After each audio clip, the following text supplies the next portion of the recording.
नमस्कार दोस्तों, नामदेव क्लासेस में आपका स्वागत है। और पिछली वीडियो में मैंने कूलाम का नियम बताया था और अब मैं कूलाम के नियम का सदिश रूप बताने जा रहा हूं, ठीक है। और जो हमारे 12वीं फिजिक्स एनसीईआरटी से अध्याय 1 का क्वेश्चन है, ठीक है। इससे पहले अगर आपने हमारे नामदेव क्लासेस को सब्सक्राइब नहीं किया हो तो सब्सक्राइब कीजिए, शेयर कीजिए और लाइक कीजिए, ठीक है। तो क्वेश्चन है हमारा कूलाम के नियम का सदिश रूप। तो इसको समझने के लिए सबसे पहले हम चित्र बनाएंगे। इसमें हम दो आवेश लेंगे, दो बिंदु आवेश, ठीक है। इसको नाम देंगे हम Q1 और इसको नाम हम देंगे Q2, ठीक है। और इनके बीच की दूरी हम क्या लेंगे, R लेंगे, ठीक है।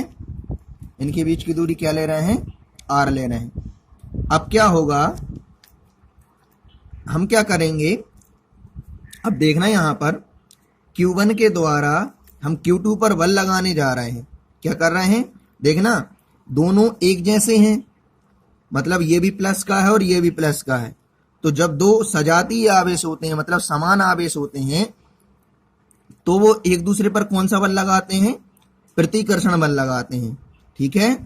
तो वही हम लिखने जा रहे हैं। पहली स्थिति में Q1 के द्वारा Q2 पर लगने वाला प्रतिकर्षण बल, कौन सा बल लगेगा, प्रतिकर्षण बल। क्यों लगेगा, क्योंकि दोनों एक जैसे हैं, समान आवेश हैं, दोनों प्लस के हैं, ठीक है। तो आंसर क्या आएगा हमारा, लिखेंगे आवेश Q1 के द्वारा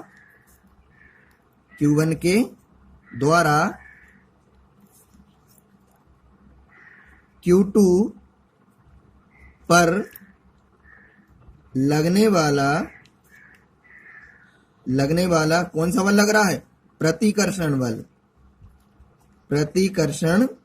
बल, ठीक है। प्रतिकर्षण बल, इसका मतलब यह है कि F तो हमारा होगा, ठीक है, F हमारा होगा, ठीक है। बल तो लग रहा है हमारा किसके द्वारा, पहला आवेश क्या है हमारा, Q1 के द्वारा Q2 पर लगने वाला बल। मतलब जिस पर बल लगता है उसको पहले लिखते हैं और जिसके द्वारा लग रहा है उसको बाद में लिखते हैं। इसका मतलब क्या हुआ कि Q1 के द्वारा Q2 पर लगने वाला बल, मतलब जिस पर बल लग रहा है, मतलब Q2 पर बल लग रहा है तो उसको 2 लिख दिया हमने। और किसके द्वारा लग रहा है, 1 के द्वारा, तो इसको 1 लिख दिया। और डायरेक्शन क्या है इसकी, ठीक है। ये अब डायरेक्शन हमें बतानी है, तो इसका मतलब ये है, डायरेक्शन समझना, यहां पर डायरेक्शन को देखने के लिए प्रतिकर्षण बल लग रहा है किसके द्वारा, Q1 से Q2 मतलब इसको जो जब ये रिपेल होगा तो इस तरफ लगेगा बल, इस तरफ जाएगा, ठीक है। तो Q1 के द्वारा Q2 पर बल लग रहा है, मतलब Q2 दूर जाएगा, ठीक है। तो इसका मतलब ये हुआ कि जो बल हमारा लगेगा इस पर एकांक सदिश जो होंगे, एकांक सदिश मतलब R कैप लगा देंगे और Q1 से Q2 मतलब जो दिशा होगी इसकी वो 1 2 होगी। कैसे होगी, क्योंकि Q1 से Q2 की ओर जा रही है, दिशा कैसी होगी, Q1 से Q2 की ओर। इनको जो हम R कैप 1 2 लिखा है, इसका मतलब ये है कि ये एकांक सदिश हैं। एकांक सदिश क्या हो, एकांक सदिश ये है R12। ये हमें क्या बता रहे हैं, दिशा बता रहे हैं। कैसी दिशा बता रहे हैं कि Q1 के द्वारा Q2 पर जो बल लग रहा है वो किस दिशा में लग रहा है, इस दिशा में, ठीक है। तो R वेक्टर R कैप बराबर लिखेंगे 1 2, ठीक है। तो इसका मतलब ये हुआ कि इस दिशा में बल लग रहा है।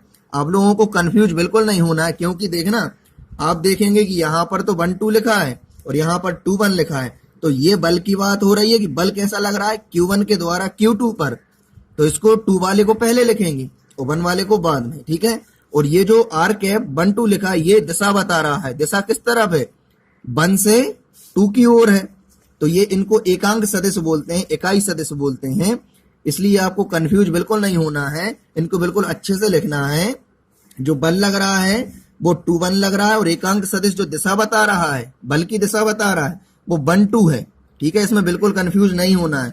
तो ये जो बल हमने लिखा है, डायरेक्शन भी बताइए, F वेक्टर 2 1 बराबर, मतलब आवेश Q1 के द्वारा Q2 पर लगने वाला प्रतिकर्षण बल। तो फॉर्मूला होगा हमारा 1/4πε Q1 Q2 upon R square. ठीक है, और जहां पर हम ये एकांक सदिश भी बताएंगे R कैप 1 2, तो चूंकि में हम यहां पर बता देंगे ये 1 2 क्या है, लिखेंगे जहां R कैप 1 2 एकांक सदिश हैं, एकांक सदिश हैं। एकांक सदिश हमें बता क्या रहे हैं, एकांक सदिश हमें बता रहे हैं कि जो दिशा है 1 से 2 की ओर है, मतलब इस तरफ बल लग रहा है तो ये दिशा है। एकांक सदिश जो बता रहे हैं वो दिशा दर्शा रहे हैं। ठीक है, इसी प्रकार अब हम क्या करेंगे, ये तो पहली स्थिति मतलब समीकरण 1 हो गया। अब दूसरी स्थिति हम यहाँ इस आवेश पर आते हैं। ये आवेश क्या करेगा, आवेश Q2 के द्वारा Q1 पर लगने वाला बल। ठीक है, तो क्या लिखेंगे, जब इसके द्वारा बल लगेगा तो इस तरफ लगेगा प्रतिकर्षण बल। ठीक है, तो इसकी दिशा क्या होगी, इसकी दिशा इस तरफ होगी। तो आर वेक्टर क्या आएंगे इसके आएंगे 2 1, क्योंकि दिशा क्या बता रहे हैं 2 से 1 की ओर। लेकिन बल कैसा लगेगा देखना, बिल्कुल इसका उल्टा कर देंगे। Q2 के द्वारा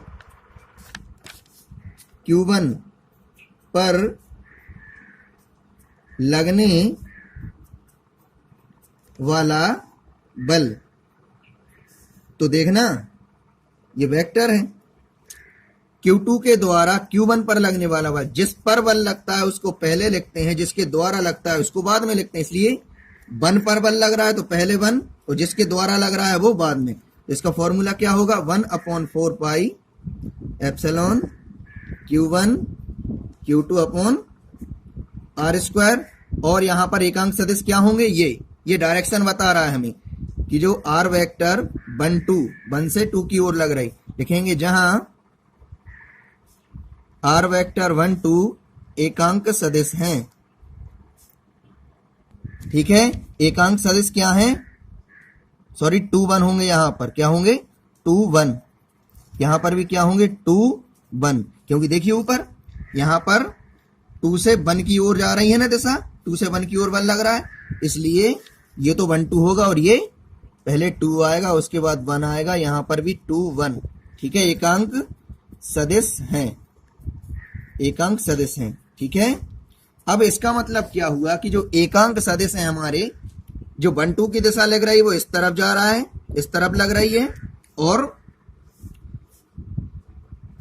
जो इसके द्वारा लग रहा है वो क्या है, एकांक सदिश की दिशा इस तरफ है। इसका मतलब यह है कि दोनों एकांक सदिश की दिशा कैसी है, विपरीत है।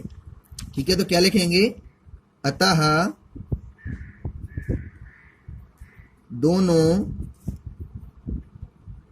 एकांक सदिश, दोनों एकांक सदिश क्या है, पहला तो है हमारा R वेक्टर 1 2 तथा दूसरा क्या है R कैप 2 1, परस्पर विपरीत है, परस्पर विपरीत दिशा में है, परस्पर विपरीत दिशा में है। इसलिए क्या करेंगे, दोनों को लिखेंगे, दोनों बल कैसे हो जाएंगे, अब दिशा विपरीत है तो बल कैसे हो जाएंगे, बल भी विपरीत हो जाएंगे। देखना पहला बल क्या है हमारा 2 1, और बराबर दूसरा बल क्या है हमारा 1 2, तो ये विपरीत दिशा में जो है उसको, उस पे हम क्या लगा दे रहे हैं, माइनस, क्योंकि विपरीत दिशा में है। इसलिए क्या हो जाएगा 2 1, ये माइनस का इस तरफ पक्षांतर करेंगे तो किस में हो जाएगा, प्लस में हो जाएगा, और यहां पर बराबर में क्या हो जाएगा 0। तो दोस्तों यही हमारे कूलाम के नियम का सदिश रूप है 12वीं फिजिक्स एनसीईआरटी के लिए। और इससे पहले आपने अगर हमारे यह आंसर हो गया है, ठीक है, और हमारे चैनल को सब्सक्राइब कीजिए, लाइक कीजिए, शेयर कीजिए। Thank you.